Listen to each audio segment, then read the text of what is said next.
تمجید اور اس کی ستائش اور اس کی حمد کرتے ہیں، اور وہ بلا نغہ بغیر آرام کیے ہوئے وہ کہتے ہیں قدوس قدوس قدوس۔ وہ خداوند یسوع کے نام کو بڑھاتے ہیں، اس کی حمد کرتے ہیں اور اس کو سجدہ کرتے ہیں۔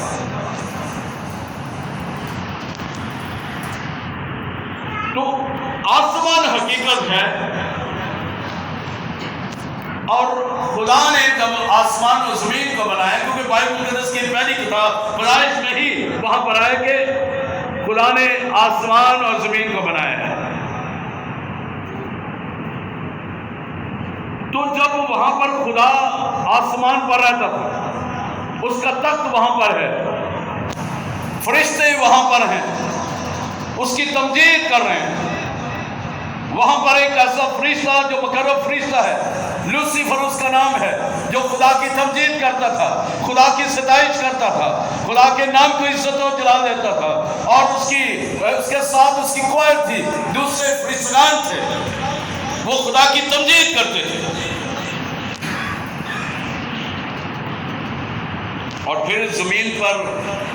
جب خدا نے زمین بنائی، زمین پر خدا نے عدن کو لگایا، عدن کو بنایا، وہاں پر ایک باغ وہاں پر جو ہے وہ بنایا گیا، اور اس باغ میں اس نے مختلف قسم کے درخت لگائے، پودے پھل پھول لگائے، اور خدا نے آدم کو جب بنا کر وہاں پہ رکھا اور کہا کہ باغ کے سارے درختوں کے تم پھل کھا سکتے ہو، لیکن جو درمیان میں ہے اس کو نہ کھانا، کیونکہ جس دن تم کھاؤ گے تو مر جاؤ گے۔ اب خدا نے آدم کو بنایا ہے، اس عدن میں رکھا ہے، ٹھنڈے وقتوں میں آ کر وہ خدا اس سے رفاقت کرتا ہے، اس کی تمجید کرتا ہے، خدا اس کے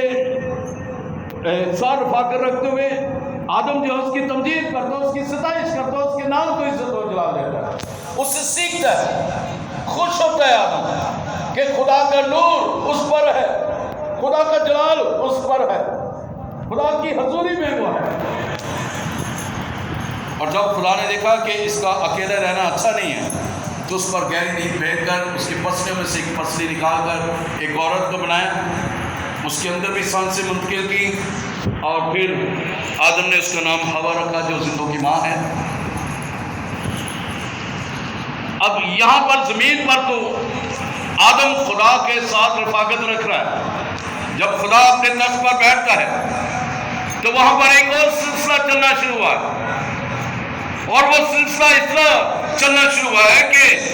وہ جو مقرب فرشتہ تھا اس کے دل میں خیال آنا شروع ہوا،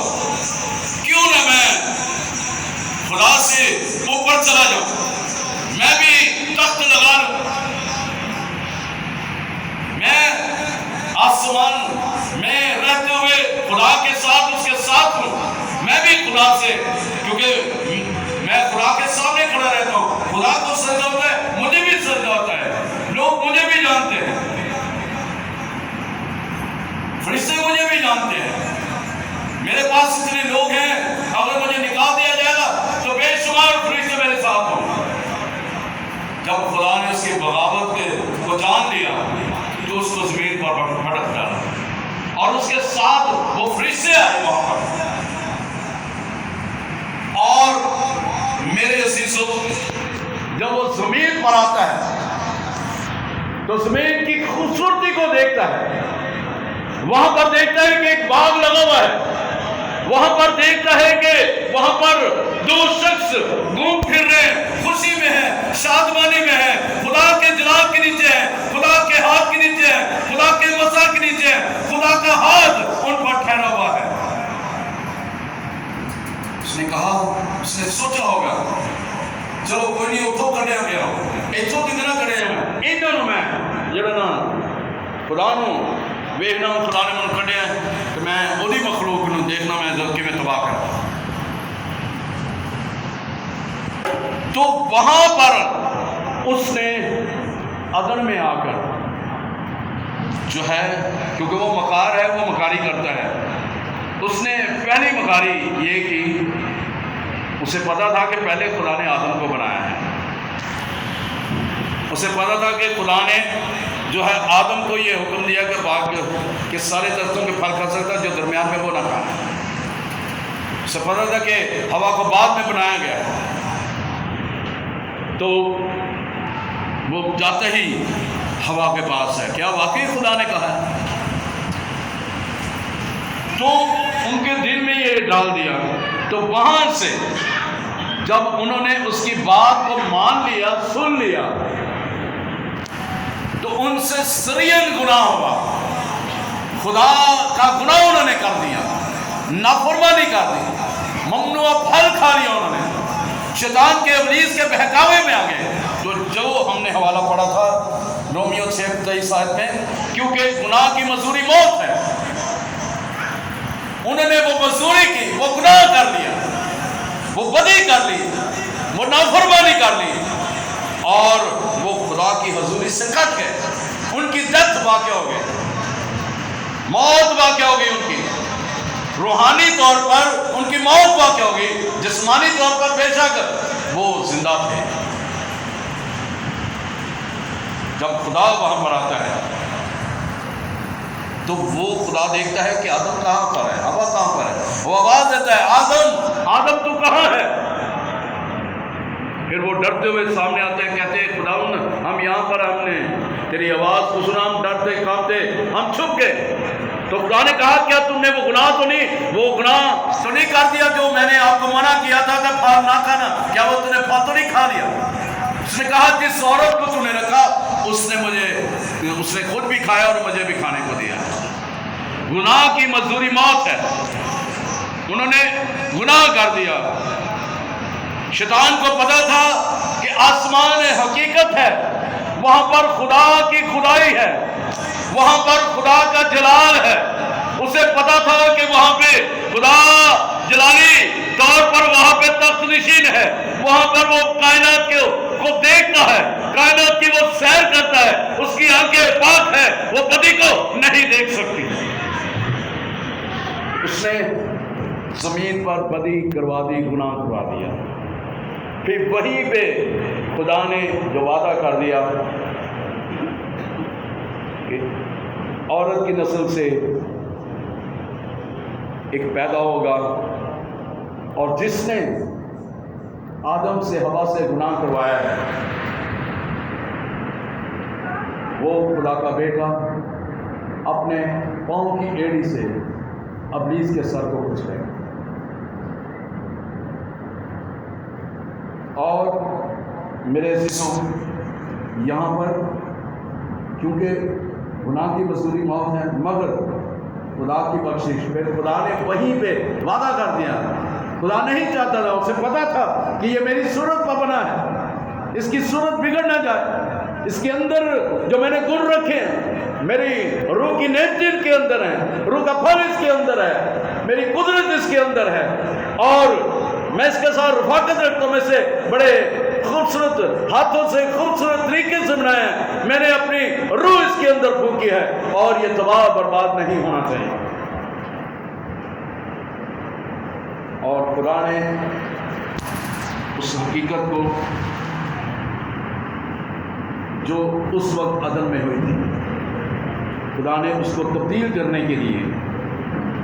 اپنے بیٹے یسوع کو بھیجا، جس کے وسیلہ سے ہمیں ہمیشہ کی زندگی ملتی ہے۔ کیونکہ جب ہم گناہ کرتے ہیں تو ہماری زندگی میں موت واقع ہوتی ہے، مگر خدا کی بخشش رحم کے وسیلہ سے، گریس کے وسیلہ سے، اس کے بیٹے یسوع کے خون کے وسیلہ سے، اس کے بیٹے یسوع کے معاف کرنے کے وسیلہ سے، صلیب پر جان دینے کے وسیلہ سے ہمارے گناہوں سے ہمیں خلاصی ملتی ہے، اور ہمیں زندگی کے راستے کی طرف ہمیں وہ لے کر چلتا ہے۔ ہاللیلویا۔ میں آپ کو یہ سکھانا چاہتا ہوں، بتانا چاہتا ہوں کہ آسمان ایک حقیقت ہے، اور اس حقیقت کو نظر انداز کرنے کے لیے کہ آدم اور ہوا اس حقیقت کو جان نہ پائے، ان سے گناہ کروا دیا۔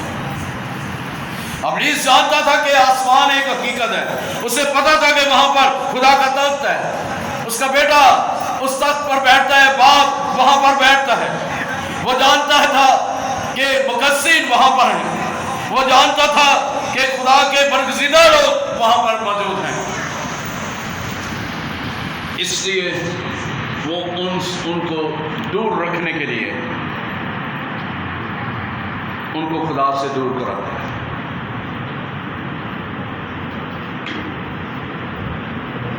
لیکن میرے عزیزو، جب ہم حقیقت کو سمجھ آتے ہیں کہ گناہ ہمارے اندر زیادہ دیر تک نہیں رہ سکتا، کیونکہ یسوع کا خون ہمیں دھو کر پاک و صاف کرتا ہے۔ پاکیزگی ایک ایسی آزادی ہے، آزادی کا پھل ہے جو ہمیں گناہ کی غلامی سے رہائی دیتی ہے، اور پاکیزگی ہی ہمیں ریئل آسمان پر لے کے جاتی ہے۔ گناہ اگر ہوگا تو ہم آسمان پر داخل نہیں ہو سکتے، اس حقیقت میں داخل نہیں ہو سکتے جہاں پر خدا کا تخت ہے، اس کے بڑے کا، اس کے بیٹے کا تخت ہے، جہاں پہ مقدسین ہیں، جہاں پہ 24 بزرگ ہیں، جہاں پر تمام اس کے رسول ہیں، تمام اس کے مقدسین، اس کے نام لیوا ہیں، جنہوں نے اس کے بڑے کے خون سے دھلے ہیں اور خون کی چھڑکی ہوئی وہ پوشاک پہنے ہوئے ہیں، وہ الطار پر یعنی اس مذبح پر وہ وہاں پر گھٹنے ٹیک کر بغیر